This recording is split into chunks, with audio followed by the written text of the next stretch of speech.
السلام علیکم ورحمۃ اللہ وبرکاتہ۔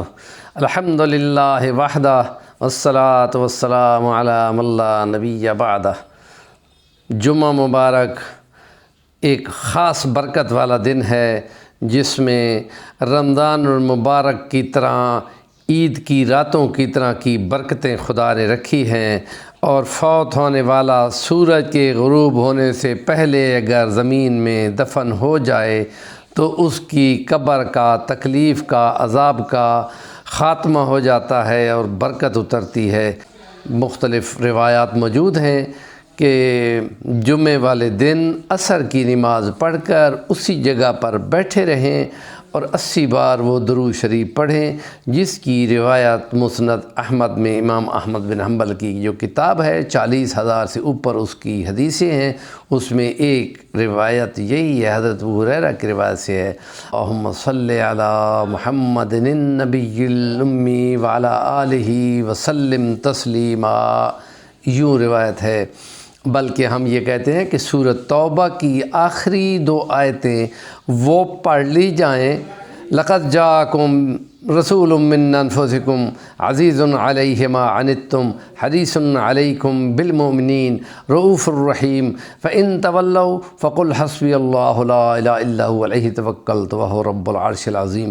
یہ آیت پڑھنے کے بعد ہر نماز کے بعد جو درود شریف پڑھو جس کی سماعت کے لیے ہزاروں فرشتے اترتے ہیں، 10,000 تک کا تذکرہ بھی موجود ہے، اور وہ جزا اللہ عنا محمدً صلی اللہ علیہ وسلم ما هو اہلہ، اے اللہ تو بدلے دے ہمارے پیغمبر صلی اللہ علیہ وسلم کو جس کے وہ مستحق ہیں کہ تم ہی ان کو بدلے اور جزا اور اجر دے سکتے ہو، ہم تو صرف اپیل کر سکتے ہیں آپ سے، اور آپ نے خود حکم دیا ہے یا ایھا الذین آمنوا صلوا علیہ وسلموا تسلیما، اللہ اور اس کے فرشتے اپنے پیغمبر پر رحمتیں بھیجتے ہیں، تم دعا کیا کرو کہ تم اس میں رحمتیں بھیجنے کی دعا کرو گے تو ہم تم کو بھی شامل کر دیں گے۔ بہت مجرب عمل ہے، اور اس لیے ایک روایت میں ہے کہ دعاؤں کی بجائے اگر درود شریف پڑھتے رہو،